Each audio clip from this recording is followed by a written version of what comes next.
Hi everyone. Equilibrium എന്ന് പറയുന്നത് വളരെ വലിയൊരു ചാപ്റ്റർ ആണെങ്കിലും നമുക്കിത് വളരെ കൺസൈസ് ആയി ഒന്ന് പഠിച്ചാലോ. അപ്പോൾ ഈക്വിലിബ്രിയത്തെ കെമിക്കൽ ആൻഡ് അയോണിക് ഈക്വിലിബ്രിയം എന്നുള്ള രണ്ട് വീഡിയോകളായി ഞാൻ സ്പ്ലിറ്റ് ചെയ്യുകയാണ്. അതിൽ കെമിക്കൽ ഈക്വിലിബ്രിയം നമുക്ക് നോക്കാം. ഫസ്റ്റ് ഓഫ് ഓൾ, എന്താണ് ഈക്വിലിബ്രിയം? ഈക്വിലിബ്രിയം എന്ന് പറയുന്നത് രണ്ട് ഒപ്പോസിങ് ഫോഴ്സുകളോ അല്ലെങ്കിൽ രണ്ട് ഒപ്പോസിങ് ഇൻഫ്ലുവൻസുകളോ അല്ലെങ്കിൽ എഫക്റ്റുകളോ പ്രോസസ്സുകളോ ഒക്കെ ബാലൻസ് ആവുന്ന സ്റ്റേജാണ് ഈക്വിലിബ്രിയം. ഈക്വിലിബ്രിയത്തിൽ ഡെൽറ്റ ജി ഗിബ്സ് ഫ്രീ എനർജിയുടെ വാല്യൂ 0ആണ്. ഇപ്പോൾ ഒരു എക്സാമ്പിൾ കാണിച്ചേക്കുന്നത് ഇത് കണ്ടോ. ഇത് സ്റ്റാറ്റിക് ഈക്വിലിബ്രിയം നമ്മളിതിനെ വിളിക്കുക. ഒരു ബോളിന്റെ അപ്പുറത്തുനിന്നും ഇപ്പുറത്തുനിന്നും 10 ന്യൂട്ടൺ ഫോഴ്സ് അപ്ലൈ ചെയ്യുന്നു. ബോൾ മൂവ് ചെയ്യാതെ അവിടെ തന്നെ നിൽക്കും, അനങ്ങാതെ നിൽക്കും. നമുക്ക് പറയാം ball is in A state of equilibrium. ഇവിടെ രണ്ട് ഫോഴ്സുകളാണ് ബാലൻസ് ചെയ്യപ്പെടുന്നത്. ഇത് സ്റ്റാറ്റിക് ആണ്, കാരണം ഇവിടെ മൂവ്മെന്റുകളൊന്നുമില്ല. അതേസമയം ഈക്വിലിബ്രിയം എന്നുള്ളത് ഡൈനാമിക് ആകാം. നമ്മൾ പഠിക്കാൻ പോകുന്ന ഈക്വിലിബ്രിയം ഒക്കെ ഡൈനാമിക് ഈക്വിലിബ്രിയം. ഒരു ചെറിയ വാട്ടർ ബോട്ടിൽ എടുക്കുക, വെള്ളം ഒഴിച്ചു വെച്ചിട്ടുണ്ട്. ഈ വെള്ളം എന്ത് ചെയ്യുന്നുണ്ട്? ഇവാപ്പറേറ്റ് ചെയ്യാൻ തുടങ്ങും. അവൈലബിൾ ആയിട്ടുള്ള സ്പേസിലേക്ക് വെള്ളം ഇവാപ്പറേറ്റ് ചെയ്യുന്നു. ഇവാപ്പറേറ്റ് എത്രത്തോളം ഇവാപ്പറേറ്റ് ചെയ്യാമോ അത്രത്തോളം ഇവാപ്പറേറ്റ് ചെയ്ത ശേഷം പിന്നീട് ഇവാപ്പറേഷൻ നടക്കുമോ? ഇല്ല എന്നാണ് നമ്മൾ വിചാരിക്കുക. പക്ഷെ ഇവാപ്പറേഷൻ നടക്കും. ഇവാപ്പറേറ്റ് എത്രത്തോളം ഇവാപ്പറേറ്റ് ആകാമോ അത്രത്തോളം ഇവാപ്പറേറ്റ് ആയ ശേഷം ഒരു യൂണിറ്റ് ഇവാപ്പറേറ്റ് ചെയ്യുന്നു. ആ സമയത്ത് ഒരു യൂണിറ്റ് കണ്ടൻസ് ആവുന്നു മാത്രം. എന്ന് വെച്ചാൽ rate of evaporation rate of condensation equal ആവുന്നു. അതാണ് ഈക്വിലിബ്രിയം. അപ്പൊ ഇവിടെ രണ്ട് ഒപ്പോസിങ് ഇൻഫ്ലുവൻസുകളാണ് ബാലൻസ് ആവുന്നത്. എന്താണ് രണ്ട് ഒപ്പോസിങ് ഇൻഫ്ലുവൻസുകൾ? Evaporation and condensation. അതിന്റെ റേറ്റ് ഈക്വൽ ആയി മാറുന്നു. നമ്മൾ പഠിക്കാൻ പോകുന്ന എല്ലാ ഈക്വിലിബ്രിയങ്ങളും ഒരു ക്ലോസ്ഡ് കണ്ടെയ്നറിൽ മാത്രമേ നമുക്ക് എസ്റ്റാബ്ലിഷ് ചെയ്യാൻ പറ്റുള്ളൂ. ഓപ്പൺ കണ്ടെയ്നർ ആയിരുന്നെങ്കിൽ ഇതൊക്കെ എസ്കേപ്പ് ആയി പോയേനെ അല്ലെ. ഇനി ആദ്യമേ കെമിക്കൽ ഈക്വിലിബ്രിയത്തിലേക്ക് നമുക്ക് വരാം. അതിനു മുൻപ് ഫിസിക്കൽ ഈക്വിലിബ്രിയം എന്താണെന്ന് നോക്കാം. NCERTയിൽ 5 ഫിസിക്കൽ ഈക്വിലിബ്രിയങ്ങളെ പറ്റി പറയുന്നുണ്ട്. ഓക്കെ, ഒന്നാമത്തത് സോളിഡ് വേപ്പർ ഈക്വിലിബ്രിയം. ഒരെണ്ണം നമ്മൾ കണ്ടു, ഇത് ലിക്വിഡ് വേപ്പർ ഈക്വിലിബ്രിയം ആണ്. ഇത് ലിക്വിഡ് വേപ്പർ ഈക്വിലിബ്രിയം നമ്മൾ കണ്ടു. Rate of evaporation and rate of condensation ഇവിടെ ഈക്വലാ അല്ലേ. ശ്രദ്ധിക്കേണ്ട കാര്യം, ഈ ലിക്വിഡ് വേപ്പർ ഈക്വിലിബ്രിയം എസ്റ്റാബ്ലിഷ് ആവുന്ന കണ്ടീഷൻ എന്താണെന്നറിയോ? അതൊരു കോൺസ്റ്റന്റ് പ്രഷർ കോൺസ്റ്റന്റ് ടെമ്പറേച്ചർ കണ്ടീഷനിലാണ് ഈ ഈക്വിലിബ്രിയം നമ്മൾ എസ്റ്റാബ്ലിഷ് ചെയ്യാന്നുള്ള കാര്യം ഓർത്ത് വെക്കുക. ടെമ്പറേച്ചർ കോൺസ്റ്റന്റ് ആയിരിക്കണം. ടെമ്പറേച്ചർ മാറിയാൽ ഈ ഈക്വിലിബ്രിയത്തിന്റെ കണ്ടീഷൻസും ക്യാരക്ടറും ഒക്കെ മാറും. കാരണം ടെമ്പറേച്ചർ കൂടിയാൽ കൂടുതൽ വെള്ളം ഇവാപ്പറേറ്റ് ആവില്ലേ.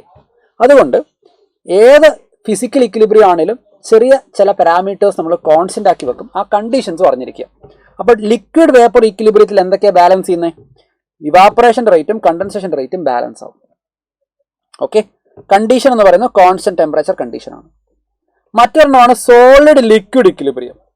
0 ഡിഗ്രിയിൽ വെള്ളവും 0 ഡിഗ്രിയിൽ ഐസും മിക്സ് ചെയ്യുക. ഈക്വിലിബ്രിയം എത്തുമ്പോൾ rate of melting and rate of freezing equal ആയിരിക്കും. അവിടുത്തെ ഒപ്പോസിങ് ഇൻഫ്ലുവൻസുകൾ മെൽറ്റിംഗ് ആൻഡ് ഫ്രീസിങ് ആണ്. ഇത് എസ്റ്റാബ്ലിഷ് ആവുന്ന കണ്ടീഷൻ മെൽറ്റിംഗ് പോയിന്റ് ആണ്. ഇപ്പോൾ വാട്ടറിന്റെ കേസിൽ 0 ഡിഗ്രി. അതുപോലെ സോളിഡ് വേപ്പർ. അപ്പോൾ സോളിഡും വേപ്പർ നമ്മൾ ഈക്വിലിബ്രിയം എങ്ങനെയായിരിക്കും വരിക? സബ്ലിമേഷന്റെയും ക്രിസ്റ്റലൈസേഷന്റെയും റേറ്റ് ഈക്വൽ ആവും. ഈക്വിലിബ്രിയം എത്തുന്ന സമയത്ത് ഒരു യൂണിറ്റ് സബ്ലൈം ആകുമ്പോൾ ഒരു യൂണിറ്റ് തിരിച്ചെന്താവും? സോളിഡ് ആയി ക്രിസ്റ്റലൈസ് ആയി മാറും. So rate of sublimation rate of crystallisation എന്തായിരുന്നു? ബാലൻസ് ആവുന്നു. ഇവിടെ ഒരു എക്സാമ്പിൾ എടുത്തേക്കുന്ന അയഡിൻ വേപ്പർ ആണ് ഈ കാണുന്നത്, വയലറ്റ് കളർ വേപ്പർ. ഇപ്പൊ ഫേസ് ഈക്വിലിബ്രിയം നമ്മൾ ഇവരെ വിളിക്കുക solid liquid, liquid vapour, solid vapour. ഈ 3 ഈക്വിലിബ്രിയങ്ങളെ phase equilibrium, physical phase equilibrium എന്നാണ് വിളിക്കുക. ഇതിന് പുറമെ വേറെ 2 കൂടെ ഉണ്ട്. നമ്മൾ 12th സ്റ്റാൻഡേർഡിലെ സൊല്യൂഷൻസ് ചാപ്റ്ററിൽ കാണുന്ന സോളിഡ് ഇൻ ലിക്വിഡ് ഈക്വിലിബ്രിയം. നമ്മൾ സോൾട്ടോ ഷുഗറോ ഏതെങ്കിലും ഒരു സൊല്യൂട്ട് എടുത്തു, വെള്ളത്തിൽ ആഡ് ചെയ്ത് എത്രത്തോളം ആഡ് ചെയ്ത് ഡിസോൾവ് ചെയ്യുമ്പോൾ അത്രത്തോളം ഡിസോൾവ് ആയി എന്നിരിക്കട്ടെ. പിന്നീട് ഡിസോൾവ് ആകും. ഒരു യൂണിറ്റ് ഡിസോൾവ് ആകുമ്പോൾ ഒരു യൂണിറ്റ് തിരിച്ച് പ്രസിപ്പിറ്റേഡ് ആകുമെന്ന് മാത്രം. അപ്പോൾ ഇവിടെ സോളിഡ് ആൻഡ് ലിക്വിഡ് ഈക്വിലിബ്രിയത്തിൽ റേറ്റ് ഓഫ് ഡിസൊല്യൂഷനും റേറ്റ് ഓഫ് പ്രസിപ്പിറ്റേഷനും ബാലൻസ്ഡ് ആണ്. ഇതിന്റെയും കണ്ടീഷൻ അറിഞ്ഞിരിക്കണം. സാച്ചുറേറ്റഡ് സൊല്യൂഷന്റെ കാര്യമാണ് നമ്മളിവിടെ കൺസിഡർ ചെയ്യുക. സൊല്യൂഷൻ സാച്ചുറേറ്റഡ് ആകുമ്പോഴാണ് ഈ ഈക്വിലിബ്രിയം ഉണ്ടാവുക. അതുപോലെ ഹെൻറീസ് ലോയിൽ നമ്മൾ പഠിക്കുന്ന ഗ്യാസ് ഇൻ ലിക്വിഡ് ഈക്വിലിബ്രിയം. നമ്മൾ കാർബൺ ഡൈ ഓക്സൈഡ് വെള്ളത്തിൽ ഡിസോൾവ് ചെയ്ത് സോഡ വാട്ടർ ഉണ്ടാക്കാൻ പോകാമെന്ന് വിചാരിക്കുക. നമ്മൾ ഒരു പെർട്ടിക്കുലർ പ്രഷർ അപ്ലൈ ചെയ്തു. ആ പ്രഷറിൽ എത്രത്തോളം കാർബൺ ഡൈ ഓക്സൈഡ് ഡിസോൾവ് ആകാമോ അത്രത്തോളം ഡിസോൾവ് ആയ ശേഷം പിന്നീടും കാർബൺ ഡൈ ഓക്സൈഡ് ഡിസോൾവ് ആവും. ഒരു യൂണിറ്റ് ഡിസോൾവ് ആകുമ്പോൾ ഒരു യൂണിറ്റ് കാർബൺ ഡൈ ഓക്സൈഡ് എന്താവും? എസ്കേപ്പ് ആവുന്നു മാത്രം. അപ്പോൾ ഇവിടെ rate of dissolution rate of escape equal ആണ്. ഇവിടെ കണ്ടീഷൻ എന്ന് പറഞ്ഞാൽ ഒരു കോൺസ്റ്റന്റ് പ്രഷറാണ് ഇവിടുത്തെ കണ്ടീഷൻ എന്ന് പറയുന്നത്. ഇത്രയാണ് ഫിസിക്കൽ ഈക്വിലിബ്രിയത്തിലുള്ളത്. കെമിക്കൽ ഈക്വിലിബ്രിയം എന്ന് പറഞ്ഞാൽ എന്താ? ഒരു റിവേഴ്സിബിൾ റിയാക്ഷൻ എടുക്കുക. ഇതാ ഈ റിയാക്ഷൻ എടുത്തോ, A+BB ഗിവിംഗ് CCNDD. ഇനിഷ്യലി റിയാക്ടന്റുകൾ മാത്രമേ ഉള്ളൂ. റിയാക്ട് ചെയ്ത് പ്രൊഡക്റ്റുകൾ ഉണ്ടാകുന്നു. പ്രൊഡക്റ്റുകൾ ഉണ്ടാകുന്നതിനനുസരിച്ച് ആ പ്രൊഡക്റ്റുകൾ എന്തായി മാറുന്നു? തിരിച്ച് റിയാക്ടന്റായി മാറുന്നു. ഇങ്ങനെയുള്ള റിയാക്ഷൻസ് ആണ് റിവേഴ്സിബിൾ റിയാക്ഷൻസ് എന്ന് വിളിക്കുക. ഈക്വിലിബ്രിയത്തിൽ എത്തുമ്പോൾ ഒരു യൂണിറ്റ് റിയാക്ടന്റ് പ്രൊഡക്റ്റ് ആയാൽ കറസ്പോണ്ടിംഗ്ലി ഒരു യൂണിറ്റ് പ്രൊഡക്റ്റ് എന്താവും? തിരിച്ച് റിയാക്ടന്റ് ആവും. എന്ന് വെച്ചാൽ rate of forward and rate of backward reaction equal ആയി.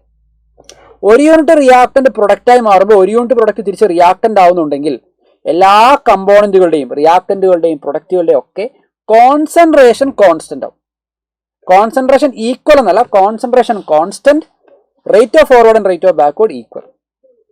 ഈ ഒരു കണ്ടീഷനിൽ ഞാൻ ഇപ്പോൾ പറഞ്ഞു എല്ലാ കോൺസെൻട്രേഷൻസും കോൺസ്റ്റന്റ് അല്ലേ. അങ്ങനെയാണെങ്കിൽ ഇക്വിലിബ്രിയം കോൺസ്റ്റന്റ് എന്താണെന്ന് കൂടെ നമുക്ക് നോക്കാം. ഇക്വിലിബ്രിയം കോൺസ്റ്റന്റ് എന്ന് പറഞ്ഞാൽ എന്താ? കോൺസെൻട്രേഷൻ ഓഫ് പ്രൊഡക്റ്റ്, ഇവിടുത്തെ പ്രൊഡക്റ്റ് സി ആൻഡ് ഡി ആണ്, പവർ അതിന്റെ coefficient small letter c and d. ഡിനോമിനേറ്ററിൽ concentration of reactant a and b ആണ് റിയാക്ടന്റ്, അതിന്റെ പവറിൽ അതിന്റെ coefficient small letter a and b. ഒരു എക്സാമ്പിൾ ആണ് ഈ എഴുതിയിരിക്കുന്നത്. 2a + 3b giving 4c and d ആണെങ്കിൽ ഇക്വിലിബ്രിയം കോൺസ്റ്റന്റ് എങ്ങനെ വരും? Concentration of c power 4 d power 1 by a power 2 b power 3 അല്ലേ.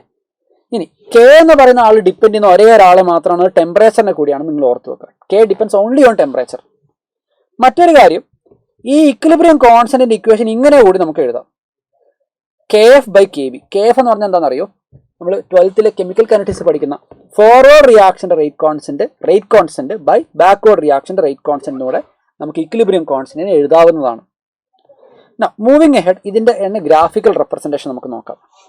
നോക്കിയേ, ഇനിഷ്യലി റിയാക്ടന്റ് മാത്രമുള്ള സമയത്ത് ഇത് റേറ്റ് വേഴ്സസ് ടൈമാണ്, rate versus time. Initially reactant മാത്രമുള്ള സമയത്ത് ഫോർവേഡ് റിയാക്ഷൻ ഭയങ്കര കൂടുതലും ബാക്ക്വേർഡ് റിയാക്ഷൻ 0 ആണ്. സമയം കഴിഞ്ഞു പോകുന്നതിനനുസരിച്ച് പ്രൊഡക്റ്റ് ഉണ്ടാകുന്നതിനനുസരിച്ച് ബാക്ക്വേർഡ് റിയാക്ഷൻ റേറ്റ് കൂടുന്നു, ഫോർവേഡിൻ്റെ കുറയുന്നു. ഇക്വിലിബ്രിയം എത്തുമ്പോഴത്തേക്ക് എന്തായി? Rate of forward rate of backward എന്തായി? ഈക്വലായി. ഇതാണ് ടൈം ഓഫ് ഇക്വിലിബ്രിയം എന്ന് പറയുന്നത്. ഇക്വിലിബ്രിയം എത്തിയപ്പോൾ rate of forward and rate of backward ഈക്വലായി. ഇനി കോൺസെൻട്രേഷന്റെ ഗ്രാഫ് നോക്കുകയാണെങ്കിൽ കോൺസെൻട്രേഷൻ ഓഫ് റിയാക്ടന്റ് കുറയുന്നു, പ്രൊഡക്റ്റ് കൂടുന്നു. ഇക്വിലിബ്രിയം എത്തുമ്പോഴത്തേക്ക് എല്ലാ വാല്യൂ എന്തായി? കോൺസ്റ്റന്റ് ആയി. ശ്രദ്ധിക്കേണ്ട കാര്യം, ഈ ഗ്രാഫ് ഇതുപോലെ ക്രോസ് ചെയ്ത് പോകണം നിർബന്ധമൊന്നുമില്ല. ചിലപ്പോൾ ക്രോസ് ചെയ്യാണ്ടിരിക്കും, ചിലപ്പോൾ അത് ഈക്വൽ ആയെന്നും വരാം. എന്ന് വെച്ചാൽ ഈ ഗ്രാഫ് ഈ 3 രീതിയിൽ ഏത് രീതിയിൽ വേണമെങ്കിലും വരാം. അടുത്തത് കോൺസെൻട്രേഷൻ കോഷ്യന്റ് എന്ന് പറഞ്ഞൊരു കോൺസെപ്റ്റ്. എന്താണ് കോൺസെൻട്രേഷൻ കോഷ്യന്റ് എന്ന് കാണിക്കാൻ ഞാനൊരു ചെറിയ എക്സാമ്പിൾ ഇവിടെ എടുത്തിട്ടുണ്ട്.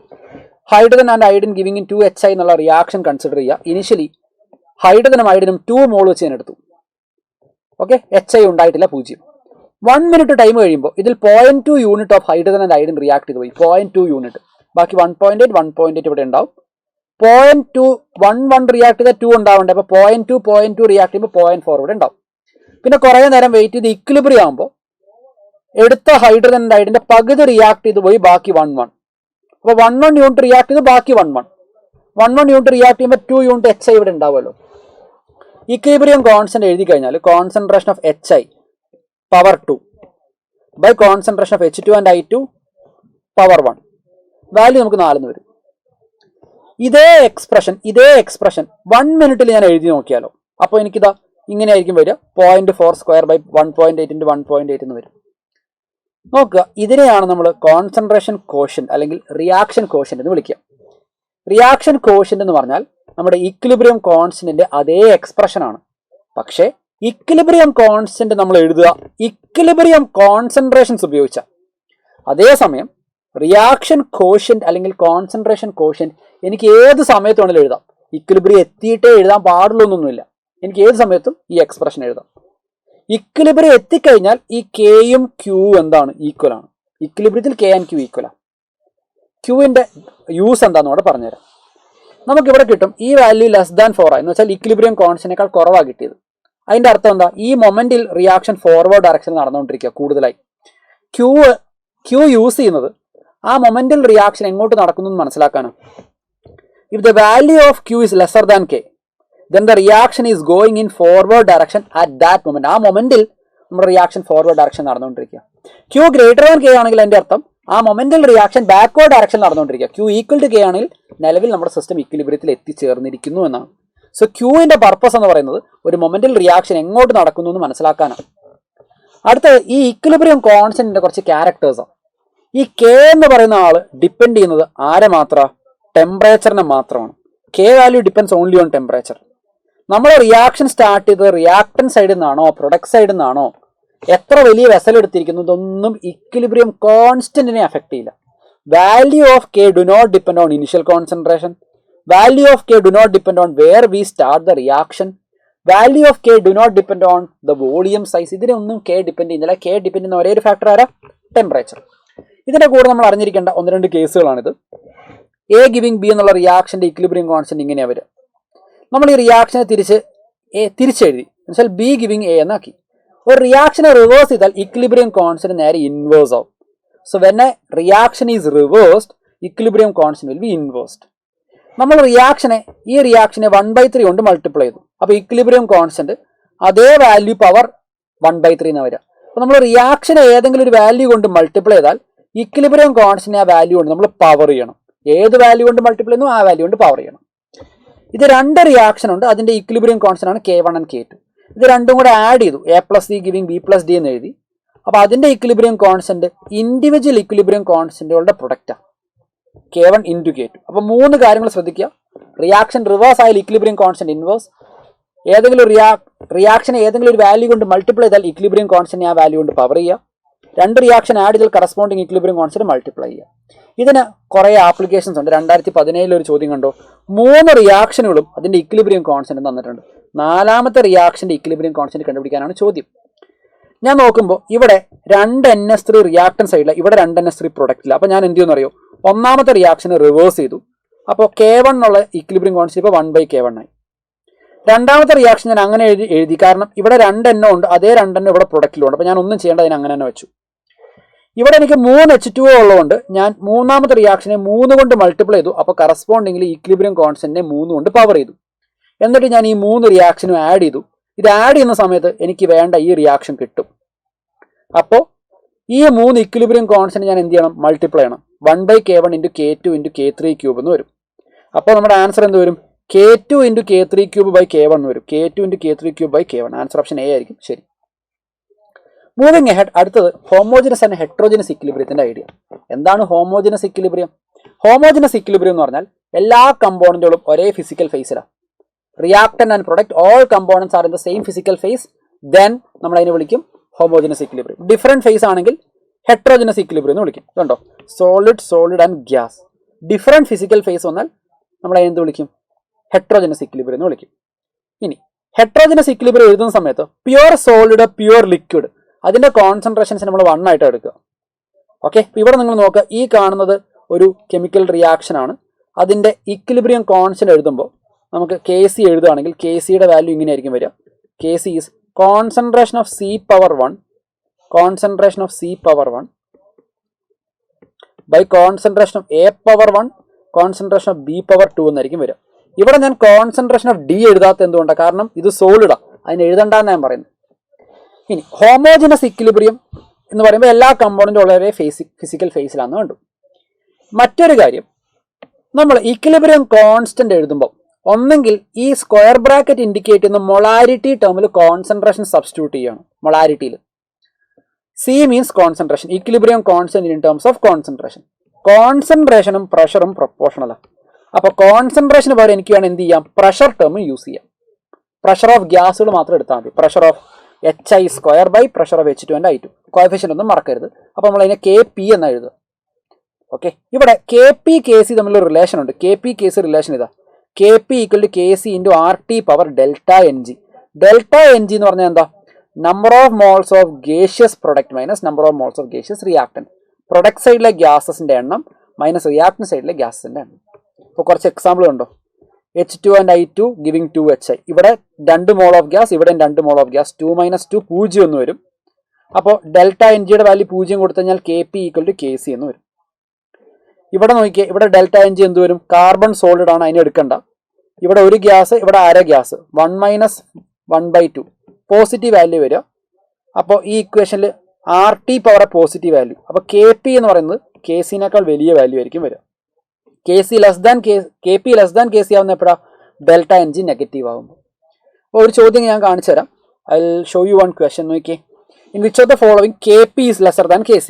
KP ലെസ് ദാൻ KC ആവുന്ന എപ്പോഴാണ്, KP ലെസ് ദാൻ KC ആവണമെങ്കിൽ ഈ RT പവർ ഡെൽറ്റ NG എന്നുള്ളൊരു ഫ്രാക്ഷൻ ആണ്. RT power delta NG fraction ആണെങ്കിൽ അതിൻ്റെ അർത്ഥം KP എന്ന് പറഞ്ഞാൽ KCയുടെ ഒരു ഫ്രാക്ഷൻ ആണ്, അല്ലെ? KC വലുത്, KP ചെറുത്. അതിന് ഡെൽറ്റ NG നെഗറ്റീവ് ആണ്. ഡെൽറ്റ NG നെഗറ്റീവ് ആവുന്ന ഓപ്ഷൻ ഏതാ നോക്കി. ഇവിടെ നമുക്ക് ഡെൽറ്റ NG നോക്കുമ്പോൾ number of moles of gaseous product 2 minus reactant 1 എന്ന് വരും. ഇവിടെ 2 - 2 0 എന്ന് വരും. ഇവിടെ 2 mole of product -3 mole of reactant -1 എന്ന് വരും. ഇവിടെ 2 - 2 0 എന്ന് വരും. നെഗറ്റീവ് വാല്യൂ വരുന്ന ഒരേ ഒരെണ്ണം ഓപ്ഷൻ ബി ആണ് ഇവിടെ ആൻസർ. ഇനി അവസാനത്തെ ടോപ്പിക്കാണ് ലെ-ഷാറ്റ്ലിയ പ്രിൻസിപ്പിൾ എന്ന് പറയുന്നത്. Final topic is Le Chatelier principle. എന്താണ് ലെ-ഷാറ്റ്ലിയ പ്രിൻസിപ്പിൾ എന്ന് പറയുന്നത്? നിലവിൽ നമ്മുടെ ഇക്വിലിബ്രിയം എന്ന് പറയുന്നത് ഒരു സിസ്റ്റത്തെ സംബന്ധിച്ച് ഏറ്റവും സ്റ്റേബിൾ ആയിട്ടുള്ള സ്റ്റേറ്റാണ്. ആ ഇക്വിലിബ്രിയം സ്റ്റേറ്റിനെ നമ്മൾ ഡിസ്റ്റർബ് ചെയ്താൽ നമ്മുടെ സിസ്റ്റം എന്ത് ചെയ്യും? പഴയ ഇക്വിലിബ്രിയത്തിലേക്ക് തിരിച്ചെത്താൻ വേണ്ടി ട്രൈ ചെയ്യും. System will try to regain its equilibrium back. അപ്പോൾ കോൺസെൻട്രേഷനും പ്രഷറും ഇനേർട്ട് ഗ്യാസിന്റെ അഡിഷനും ടെമ്പറേച്ചറിന്റെ ചേഞ്ചും ഒക്കെ എങ്ങനെയാണ് ഇക്വിലിബ്രിയത്തെ അഫക്ട് ചെയ്യുന്നത് നോക്കാം. ആദ്യം റിയാക്ടന്റെ കോൺസെൻട്രേഷൻ കൂട്ടി. ഞാനൊരു എക്സാമ്പിൾ ഒക്കെ എഴുതിയിട്ടുണ്ട്. റിയാക്ടന്റെ കോൺസെൻട്രേഷൻ കൂട്ടി എന്ന് വിചാരിക്കുക. അപ്പോൾ എന്ത് പറ്റും? ഇവിടെ ലെഫ്റ്റ് ഹാൻഡ് സൈഡ് കൂടി ബാലൻസ് ചെയ്യാൻ റിയാക്ഷൻ എങ്ങോട്ട് നടക്കും? ഫോർവേഡ് ഡയറക്ഷൻ നടക്കും. ഇനി NS3 കൂട്ടിയാലോ, പ്രൊഡക്റ്റ് കൂട്ടിയാലോ, അപ്പോൾ ബാക്ക്വേർഡ് ഡയറക്ഷൻ നടക്കും. ഇനി NS3 റിമൂവ് ചെയ്തു, അപ്പോൾ ഇവിടെ കുറഞ്ഞു, അതിനെ ബാലൻസ് ചെയ്യാൻ കൂടുതൽ ഫോർവേഡ് ഡയറക്ഷൻ നടക്കും. ഇനി റിയാക്ടന്റ് കുറച്ചാലോ ബാക്ക്വേർഡ്. സോ റിയാക്ടന്റിന്റെ എമൗണ്ട് കൂട്ടിയാലോ പ്രൊഡക്റ്റിന്റെ എമൗണ്ട് കുറച്ചാലോ കൂടുതലായി ഫോർവേഡ്. പ്രൊഡക്റ്റ് കൂട്ടിയാലോ റിയാക്ടന്റ് കുറച്ചാലോ അപ്പോൾ എന്ത് പറ്റും? ബാലൻസ് ആക്കാൻ റിയാക്ഷൻ ബാക്ക്വേർഡ് ഡയറക്ഷനിലേക്കായിരിക്കും നടക്കും. രണ്ടാമത്തെ പ്രഷറിന്റെ എഫക്ട്. പ്രഷറിന്റെ എഫക്ട് ഇത്ര ആലോചിച്ചാൽ മതി. പ്രഷർ കൂടിയ നമ്പർ ഓഫ് മോൾസ് കുറവുള്ള ഡയറക്ഷനിലേക്ക് നമ്മുടെ റിയാക്ഷൻ നടക്കും. ഇവിടെ നോക്കുക, ഇവിടെ 4 മോൾ ഓഫ് ഗ്യാസ്, ഇവിടെ 2 mole of gas, 4 2. Number of moles of gas എവിടെ കുറവ്? പ്രൊഡക്റ്റ് സൈഡിൽ. അപ്പോൾ പ്രഷർ കൂടിയാൽ നമ്പർ ഓഫ് മോൾസ് കുറവുള്ള പ്രൊഡക്റ്റ് സൈഡിലേക്ക് എന്ന് വെച്ചാൽ ഫോർവേഡ് ഡയറക്ഷൻ റിയാക്ഷൻ നടക്കും. പ്രഷർ കുറഞ്ഞാൽ നേരെ തിരിച്ച് നമ്പർ ഓഫ് മോൾസ് കൂടിയിടത്തേക്ക് നടക്കും. അപ്പോൾ അതിൻ്റെയൊക്കെ എക്സാമ്പിളാണ്. ഇനി രണ്ടിടത്തും equal number of moles of gas ആണെങ്കിലോ അപ്പോൾ പ്രഷറിന് യാതൊരുവിധ റോളും ഇല്ല എന്ന് ഓർക്കുക. ചില സമയത്ത് പ്രഷർ കൂടി എന്ന് പറയാം, അല്ലെങ്കിൽ വോളിയം കുറഞ്ഞു എന്നും പറയാം. രണ്ടും ഒന്നു തന്നെ. പ്രഷർ കൂടുക അല്ലെങ്കിൽ വോളിയം കുറയുക സെയിം. പ്രഷർ കുറയുക അല്ലെങ്കിൽ വോളിയം കൂടുക അതും സെയിം. എന്ന് വെച്ചാൽ പ്രഷറും വോളിയം ഇൻവേഴ്സ്ലി റിലേറ്റഡാണ്. ചിലപ്പോൾ പ്രഷർ കൂടി എന്നായിരിക്കില്ല ചോദ്യത്തിൽ പറയാം, പകരം വോളിയം കുറഞ്ഞു എന്ന് പറയും. സെയിം മീനിങ് ആണ്. നെക്സ്റ്റ് വൺ ടെമ്പറേച്ചറിന്റെ എഫക്റ്റാണ്. എൻഡോതെർമിക് റിയാക്ഷനെ സംബന്ധിച്ച് സിസ്റ്റത്തിന് ഹീറ്റ് വേണം ഫോർവേഡ് റിയാക്ഷൻ നടക്കാൻ. അപ്പോൾ നമ്മൾ ടെമ്പറേച്ചർ കൊടുത്താൽ എന്ത് പറ്റും? ടെമ്പറേച്ചർ കൊടുത്താൽ ഫോർവേഡ് ഡയറക്ഷൻ നടക്കും. കാരണം സിസ്റ്റത്തിന് ഹീറ്റ് വേണം, ഞാനത് കൊടുത്തു, സിസ്റ്റം ഹാപ്പി ആയിട്ട് ഹീറ്റ് വാങ്ങി, ഫോർവേഡ് ഡയറക്ഷൻ നടന്നു. അപ്പോൾ ടെമ്പറേച്ചർ കൊടുത്താൽ ഫോർവേഡ്, ആർക്ക്? എൻഡോതെർമിക്കിന്. ടെമ്പറേച്ചർ കുറച്ചാലോ അപ്പോൾ ബാക്ക്വേർഡ്. എക്സോതെർമിക്കിന് നേരെ ഓപ്പോസിറ്റ്. സിസ്റ്റത്തിന് ഹീറ്റ് വേണ്ട, അപ്പോൾ പുറത്തേക്ക് വിടുക ചെയ്യുന്നത്. അപ്പോൾ ടെമ്പറേച്ചർ കൂട്ടിയെന്ന് നടക്കും, ബാക്ക്വേർഡ് ഡയറക്ഷൻ നടക്കും. ടെമ്പറേച്ചർ കുറച്ചാൽ ഫോർവേഡ്. അടുത്ത കാറ്റലിസ്റ്റിന്റെ എഫക്റ്റാണ്. കാറ്റലിസ്റ്റ് എന്ന് പറയുന്ന ആൾ ഒരിക്കലും ഇക്വിലിബ്രിയത്തിൽ എത്തിയ ഒരു സിസ്റ്റത്തെ പിന്നെ ഒന്നും മാറ്റൂല. കാറ്റലിസ്റ്റിന്റെ പർപ്പസ് എന്ന് പറയുന്നത് ഇക്വിലിബ്രിയം നേരത്തെ എത്തിക്കുക എന്നുള്ളതാണ്.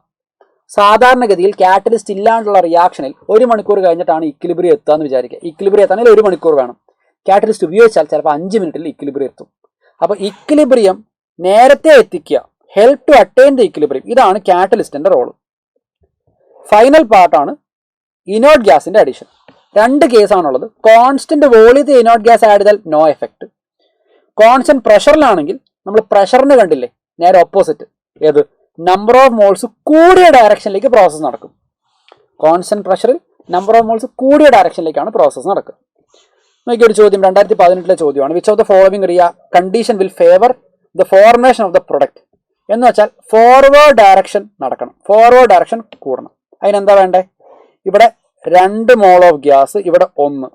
പ്രഷർ കൂടിയ നമ്പർ ഓഫ് മോൾസ് കുറഞ്ഞ ഡയറക്ഷനിലേക്ക് നടക്കും. അപ്പോൾ പ്രഷർ കൂടണം.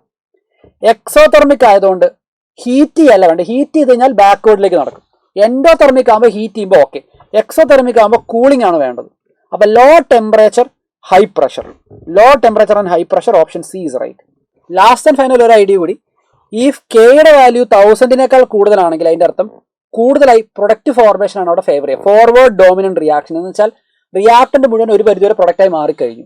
കെയുടെ വാല്യൂ ലെസ് ദാൻ 10⁻³ എന്ന് വെച്ചാൽ 0.001-നേക്കാൾ കെ വാല്യൂ ചെറുതാണെങ്കിൽ അതിന്റെ അർത്ഥം ബാക്ക്വേർഡ് ഡോമിനന്റ് റിയാക്ഷൻ ആണ്. എന്ന് വെച്ചാൽ റിയാക്ടന്റുകൾക്ക് പ്രൊഡക്റ്റായി മാറാൻ താല്പര്യമില്ല. ഒരുമാതിരിപ്പെട്ട റിയാക്ടന്റ് എല്ലാം റിയാക്ടന്റ് ആയിട്ട് തന്നെയാണ് നിൽക്കുന്നത്. കെയുടെ വാല്യൂ 1000-നും 0.001-നും ഇടയ്ക്കാണെങ്കിൽ considerable amount of forward and backward നടക്കുന്നുണ്ടെന്നാണ് അതിന്റെ അർത്ഥം. ഒരു ചോദ്യം കൂടി നോക്കിയാൽ 2015 നീറ്റ് ചോദ്യമാണ്. ഇക്വിലിബ്രിയം കോൺസ്റ്റന്റ് വാല്യൂ കൊടുത്തേക്ക് നോക്കിയാൽ 1.6 × 10⁻12. ഇതെന്തായാലും ഗ്രേറ്റർ ദാൻ 10⁻3. അതിന്റെ അർത്ഥം റിയാക്ടന്റ് മുഴുവൻ എന്തായി മാറി? ഓൾറെഡി പ്രൊഡക്റ്റ് ആണ്. സോ പ്രൊഡക്റ്റ് ഡോമിനന്റ് ആണ്, അല്ലെങ്കിൽ ഫോർവേഡ് ഡോമിനന്റ് ആണ്. സോ മോസ്റ്റ്ലി പ്രൊഡക്റ്റ് ആയിരിക്കും ഉണ്ടാവുക. Okay, answer option A. ഇതോടുകൂടെ കെമിക്കൽ ഇക്വിലിബ്രിയത്തിൽ എല്ലാ കാര്യങ്ങളും കഴിഞ്ഞു. സോ അടുത്തൊരു വീഡിയോയിൽ നമുക്ക് അയോണിക് ഇക്വിലിബ്രിയത്തിന്റെ ഡീറ്റെയിൽസ് എല്ലാം നമുക്ക് ചെക്ക് ചെയ്യാം.